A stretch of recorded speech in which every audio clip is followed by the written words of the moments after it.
Friday 7:30 PM இன்னைக்கு வெள்ளிக்கிழமை. அதனால எங்கள் அம்மா சாம்பார் வச்சுருந்தாங்க. தோசை சுட்டு அழகாக சாம்பார் ஊற்றி சாப்பிட்ருந்தா டின்னரே முடிஞ்சிருக்கும். ஆனால் எனக்கும் என் தங்கச்சிக்கும் இன்றைக்கி ஒரு ஸ்வீட் கிரேவிங்ஸாக இருந்துச்சு. ஸ்வீட்டாகவும் சாப்பிடணும், அதே நேரத்தில் வயிறும் நிறைஞ்சிடணும். அப்படி என்ன செய்யலாம்னு சொல்லி யோசிச்சுட்டே இருக்கும்போது தான் பட்டர் பன் செய்யலாமே அப்படின்னு சொல்லி தோணுச்சு.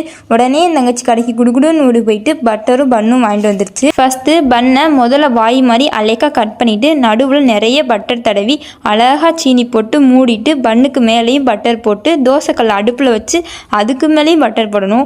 இவ்வளோ பட்டர் போடுறதுனால தான் அதுக்கு பேர் பட்டர் பன்.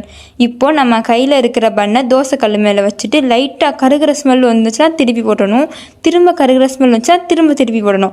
இப்படியே திருப்பி போட்டோன்னா பட்டர் பன் ரெடி. ஆக்சுவலாக நான் இப்போ தான் ஃபஸ்ட் டைம் பட்டர் பன் செய்கிறேன். ஆனால் என் தங்கச்சி அதில் எக்ஸ்பர்ட். அதை இந்த பிள்ளை பெருமையாக பீத்திக்கிட்டு இருந்துச்சு. அதனால் இந்த நீயே செய்யின்னு சொல்லிட்டு நான் போய் பட்டர் பன் சாப்பிட போயிட்டேன்.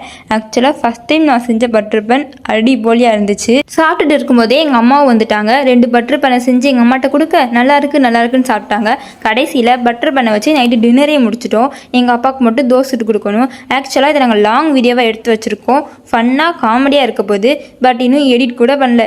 எடிட் பண்ணிட்டு அப்லோட் பண்ணிட்டு சொல்கிறேன், கண்டிப்பாக பாருங்கள். ஓகே, இப்போ நாங்கள் போய் தூங்க போகிறோம். நெக்ஸ்ட் vlogல பார்க்கலாம். பை.